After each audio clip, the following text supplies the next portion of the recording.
그렇습니다. 오늘 한 해의 마지막 주일입니다. 참 올 한 해는 저 개인적으로 너무 긴 한 해였어요. 왜 이렇게 긴 한 해였을까? 사실 한 해가 한 주 한 주가 쉽지는 않았던 것 같습니다.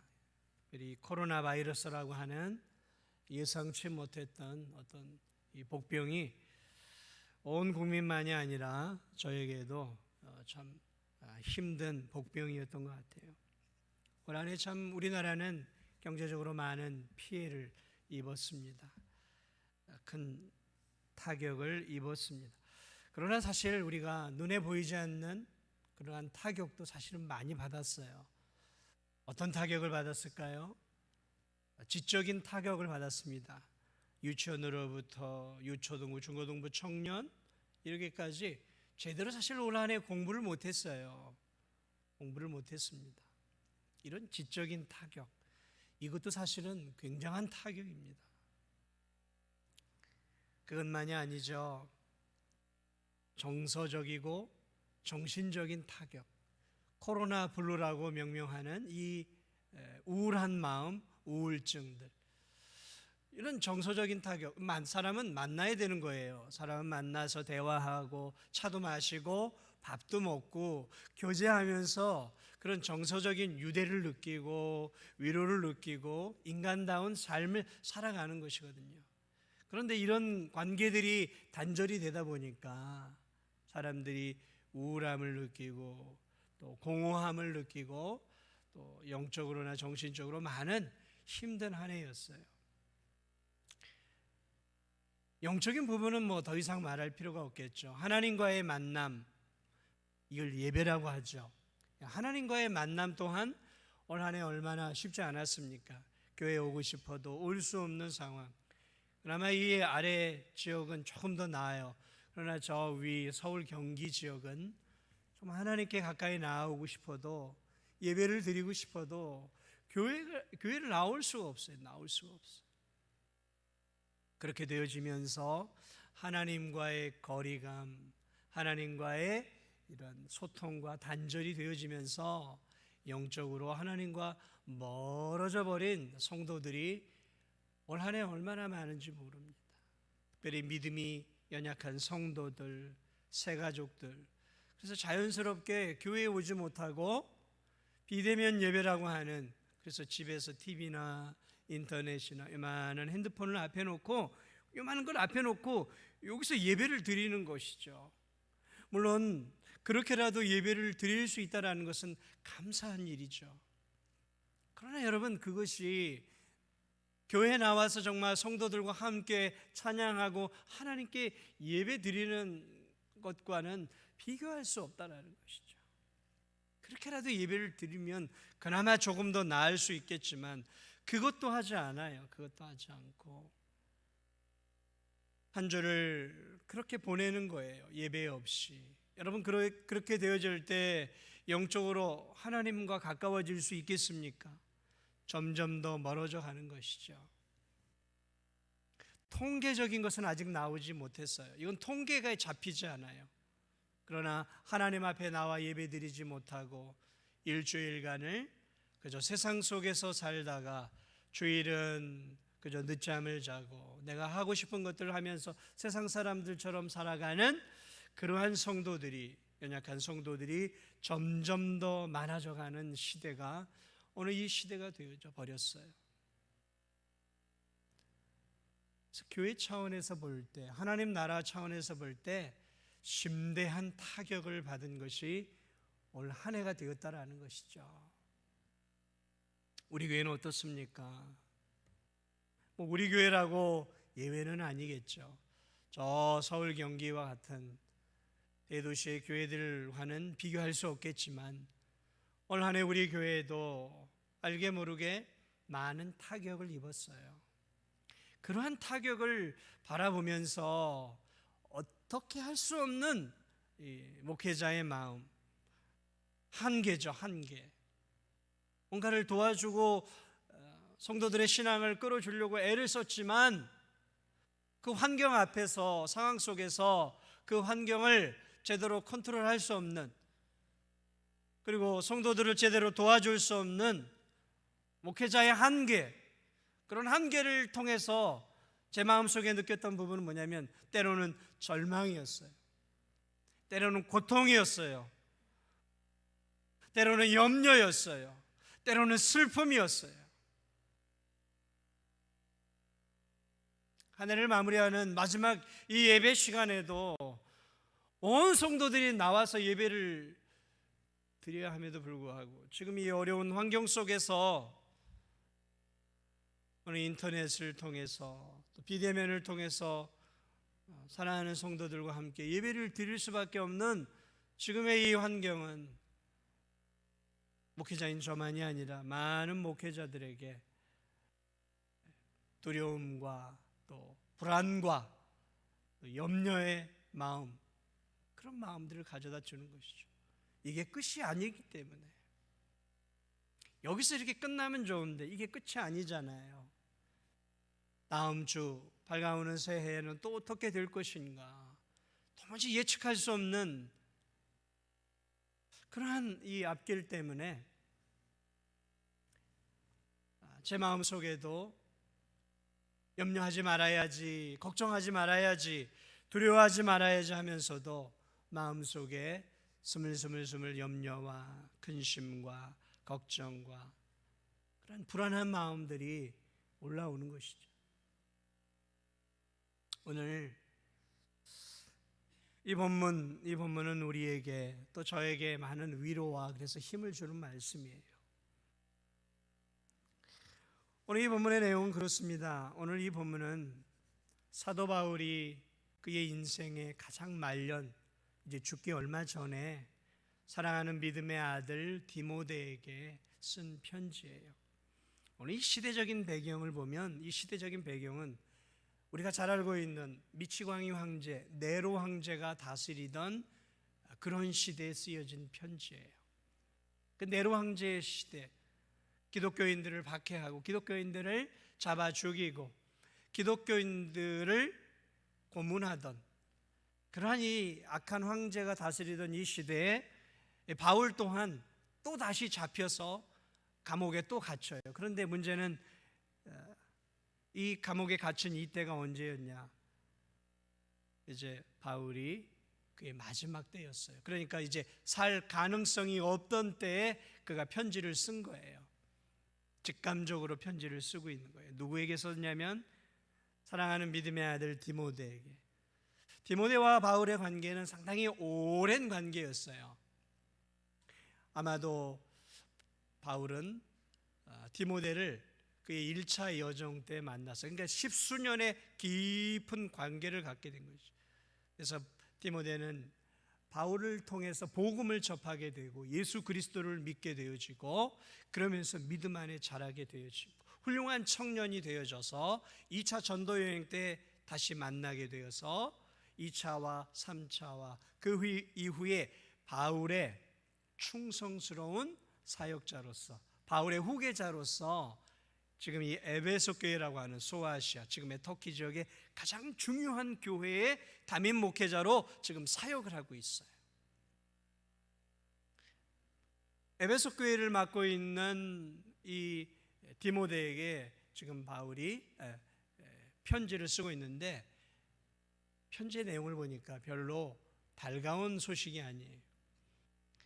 이 악한 황제가 다스리고 있었으니까 제국 로마, 거대한 로마 제국 전체가 기독교인들이 교회가 위기의식을 느끼고 있었던 거예요. 어려움을 당하고 있었어요. 사도 바울도 지금 감옥에 잡혀 들어가요. 디모데는 바울하고도 성격이 좀 비슷하지만 오늘 성경을 보면 디모데는 좀 소심한 성격을 갖고 있었어요. 소심한 성격. 그러니까 이 작은 일에도 대범하지 못하는 성격. 그래서 그런 어려운 일들을 당하면 쉽게 이렇게 배가 아프고 위장 장애가 있는 그런 신경성 장애, 굉장히 신경성 장애를 갖고 있었던 그러한 사람입니다. 그런 이러한 삶의 어려움을 통해서 지금 이 디모데의 마음속에 어떤 마음이 들어왔냐면 자신이 존경하고 사랑하는 영적인 아버지는 이제 감옥에 갇혀서 죽을 날을 기다리고 있고, 이 제국과 자기가 섬기고 있는 교회는 네로 황제의 핍박과 압박으로 인해서 점점 더 어려운 상황 속에서 처해 있는 것이죠. 예배를 드려도 이제 지하에서 예배를 드릴 수밖에 없는 굉장히 어려운 환경 속에서 이 디모데의 마음 속에 무슨 마음이 들어왔냐면 두려운 마음이 들어왔어요. 두려운 마음. 우리 교회는 어떻게 될까? 이 에베소 교회는 바람 앞에 등불 같은 우리 에베소 교회는 이제 어떻게 되어지는 것일까? 내 영적인 아버지 스승 우리 사도 바울 선생님은 이제 어떻게 되는 것일까? 그래서 그의 마음 속에 두려움과 무서움이 이렇게 밀물처럼 확 찾아와서 이 디모데가 두려워하고 있었어요. 이 소식이 감옥에 있는 바울에게까지 들려온 것이죠. 그래서 바울이 편지를 쓰기 시작합니다. 디모데야, 너 빨리 만나고 싶다. 나 죽기 전에 너 만나고 싶어 하면서 빨리 오라고 편지를 쓰는 게 디모데 후서예요. 빨리 와. 너 만나고 내가 죽고 싶어. 그런 편지예요. 그러면서 혹시 너를 만날지도 모르고 내가 죽을 수 있을지 몰라서 이 편지를 쓴다. 그러면서 이 편지 서두에 오늘 쓰고 있는 내용이 무엇입니까? 사랑하는 아들 디모데야 하면서 편지를 쓰고 있는데, 오늘 그 내용 가운데 하나가 우리가 읽은 내용이에요. 7절을 보니까 하나님이 우리에게 주신 것은 두려워하는 마음이 아니다. 내 아들 디모데야, 하나님이 우리에게 주신 마음은 두려워하는 마음이 아니란다. 여러분, 무엇이 읽혀집니까? 지금 젊은 목회자 디모데가 두려워하고 있었다는 것을 알 수 있는 것이죠.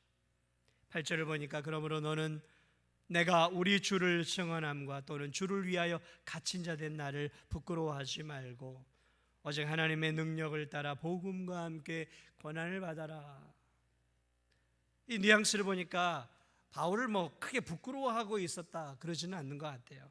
그러나 지금 사태가 주변의 환경이 상당히 심각한 상태이고 디모데가 지금 목회하기 굉장히 어려운 상황 속에 목숨을 걸고 목회를 해야 할 상황 속에 지금 처해 있음을 바울이 그래서 그러한 목회자인 디모데에게 영적 아비로서 위로해주고 격려해주고 다시 한번 하나님의 말씀으로 그에게 새 힘을 불어넣어주고 있는 그러한 모습을 오늘 우리는 7절과 8절 속에서 읽어낼 수 있다라는 것이죠. 오늘 바울이 디모데에게 했던 것은 크게 두 가지입니다. 본문 속에서 하나는 두려워하지 말아라 라는 거예요. 목회할 때 두려워하지 말아라. 바울이 꼭 저에게 하는 메시지인 것 같아요. 두려워하지 말라라는 거죠. 환경과 지금 처해 있는 것을 염려하지 말라라는 거예요. 목회하기가 어려운 부분에 대해서 염려하고 근심하고 이 환경 속에 눌리지 말라라는 것이죠. 그럼 어떻게 해야 될까요? 염려하지 말고 근심하지 말고 그럼 이 환경 속에서 어떻게 목회를 해야 될까요? 바울은 이렇게 얘기합니다. 하나님이 우리에게 주신 마음은 세 가지를 이야기하고 있어요. 오직 7절을 보니까 능력과 사랑과 절제하는 마음이다. 세 가지 마음을 이야기를 하고 있습니다. 첫째는 능력의 마음이고, 둘째는 사랑의 마음이고, 셋째는 절제하는 마음. 그러니까 이렇게 지금 말하고 있는 거예요. 디모데야, 환경이 어려운 것은 알겠다라는 거죠. 이 환경의 어려움으로 인해 지금 나도 감옥 속에 지금 로마의 지하 감옥 속에서 이제 죽을 날을 기다릴 수밖에 없는 환경 속에 처해 있고, 지금 너도 목회를 하면서 굉장히 어려운 가운데 있는 것을 안다. 그러나 너나 나나 두려워하지 말자라는 거예요. 너나 나나 지금의 황제를 두려워하지 말자라는 거죠. 죽을 환경에 처해 있다고 해서 두려워하지 말자. 우리가 가져야 할 첫 번째 마음은 무엇이냐면 능력의 마음을 가져야 하죠. 능력의 마음을 갖자라는 거예요. 능력. 어떤 능력일까요? 오늘 여기서 말하고 있는 능력, 여기서 말하고 있는 능력은 성령의 능력이에요. 성령의. 다시 말하면 이렇게 말하고 있는 거예요. 디모데야, 지금 너와 함께하고 있는 능력이 있지 않느냐? 지금 너와 함께하고 있는 분이 계시지 않느냐라는 것이죠. 디모데와 함께하고 있는 분이 누가 계십니까? 성령 하나님이에요. 성령 하나님. 그 성령 하나님이 너와 함께하고 있지 않느냐? 그 성령의 능력이 너와 함께하고 있지 않느냐? 디모데야, 네가 예수 그리스도를 믿을 때 성령 하나님께서 너와 함께하지 않았느냐? 네가 목회할 때 성령 하나님께서 너와 함께하지 않았느냐? 어떤 환경 속에서도 너를 지키시고 도우시는 그 성령의 능력이 너와 함께하고 있지 않느냐? 두려워하지 말아라, 그런 마음이죠. 내 환경과 상황 속에서 그 환경과 상황만을 바라보지 말라라는 것이죠. 이런 말씀이에요. 디모데야, 너는 왜 너 자신만을 바라보느냐? 너는 왜 너 자신만을 바라보느냐라는 거죠. 너는 이제 과거의 너가 아니라는 거예요.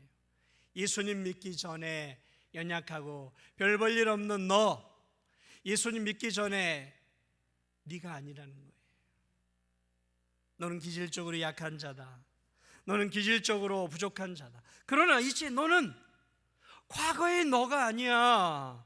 너와 함께하고 있는 분을 기억하라는 것이죠. 그 연약한 디모데와 함께하고 있는 분이 누구입니까? 성령 하나님이라는 거예요.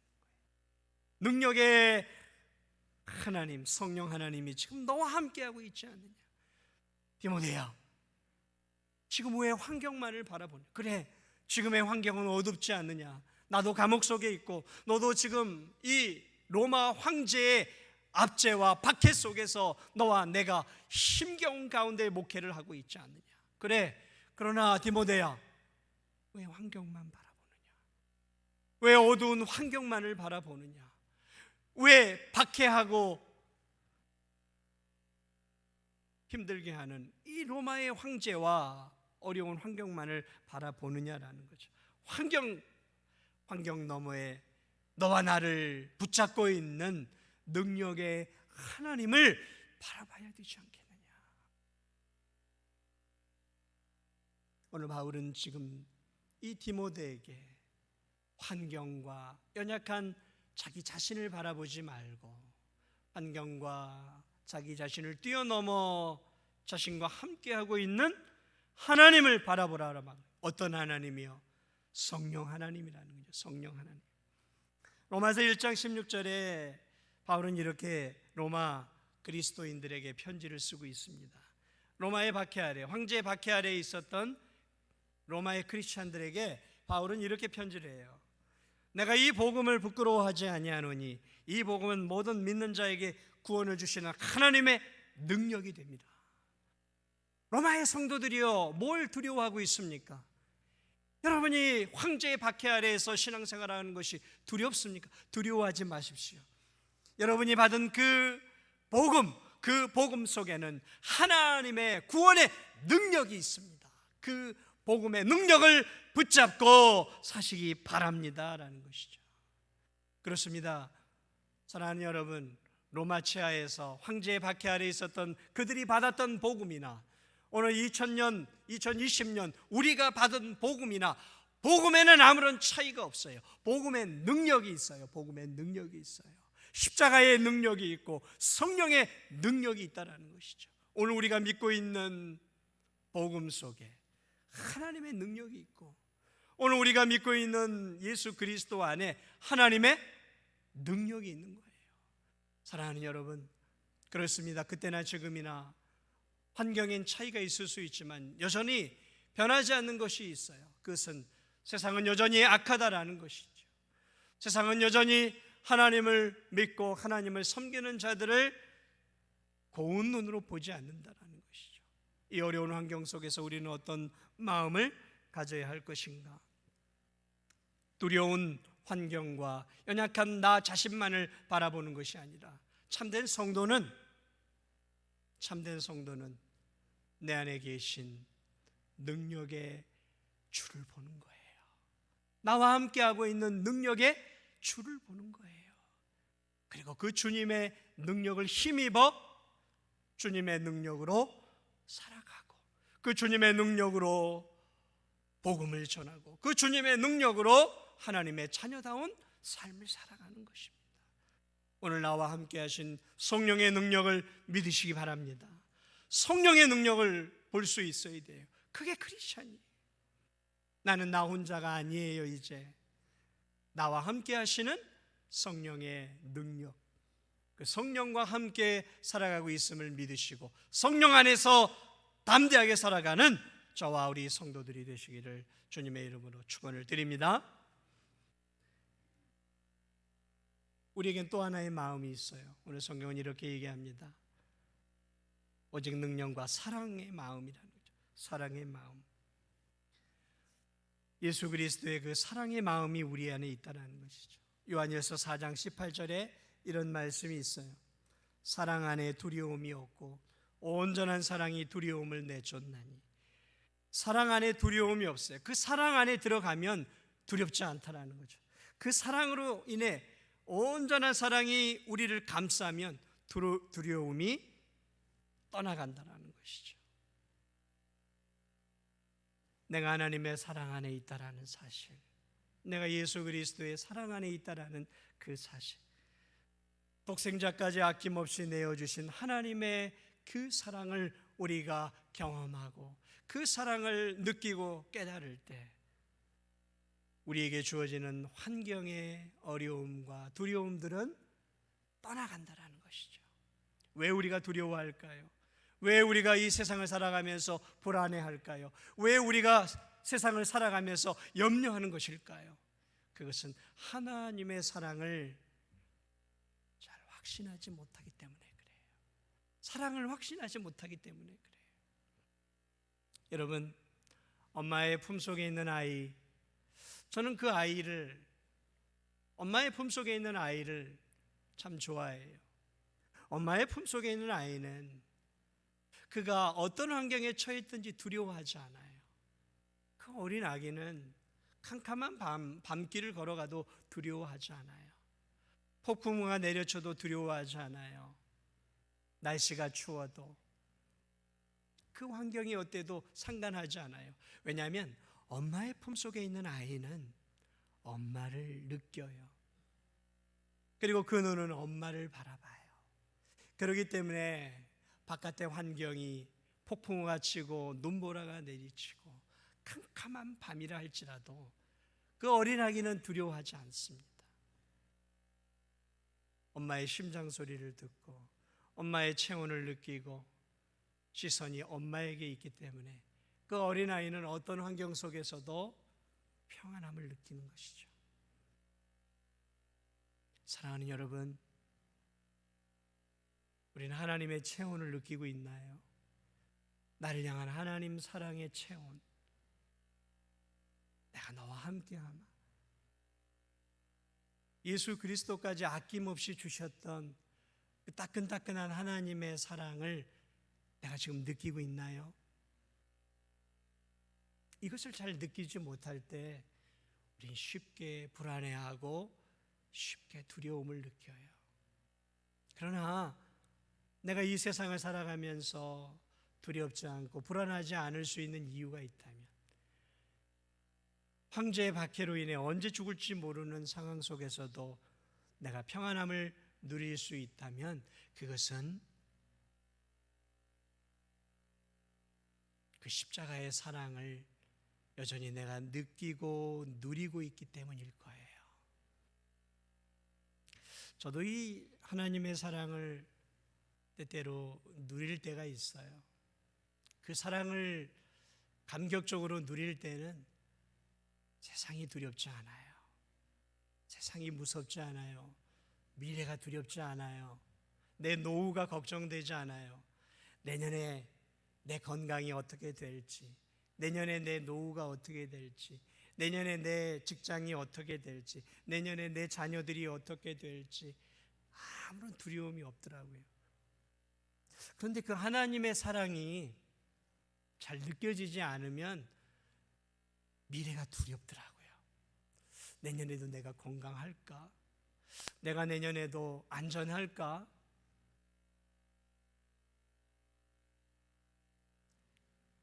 별의별 생각들이 다 들어요. 내년에 우리 교회는 어떻게 될까? 내년에 우리 성도들은 신앙을 제대로 지킬 수 있을까? 우리 교회는 내년에도 든든하게 설 수 있을까? 하나님에 대한 사랑이 희미해지고 약해지면 그런 마음이 들어요. 그런데 그 하나님의 사랑이 때때로 말씀을 통해, 기도를 통해 충만하게 내 마음속에 들어오면 걱정과 염려가 없어지는 거예요. 아, 이거구나. 하나님의 사랑을 내가 느끼며 신앙생활하는 것과 하나님의 사랑을 내가 희미하게 느끼며 살아가는 것은 이렇게 큰 차이가 있는 것이구나. 여러분은 어떻습니까? 하나님의 따끈따끈한 체온이 느껴지세요? 하나님의 따끈따끈한 사랑이 느껴지세요? 그 사랑이 느껴지면 미래가 두렵지 않은 거예요. 내년이 두렵지 않은 거예요. 하나님의 그 십자가의 사랑, 그 십자가의 마음, 그 마음을 올 한 해에도, 이 연말의 마지막 이 예배 시간에도 느끼고 경험하는 저와 여러분이 되시기를 주님의 이름으로 축복을 드립니다. 그 마음을 가져야 돼요. 그 사랑의 마음. 마지막으로 바울은 이렇게 얘기합니다. 절제하는 마음이다. 이 절제하는 마음이라는 것이 어떤 마음일까? 이 절제하는 마음은 지금의 이 환경을 통해서 내 안에 평안함을 누리는 마음이에요. 하나님이 우리에게 주시는 마음은 염려와 두려움의 마음이 아니라 평안한 마음이에요. 평안한 마음.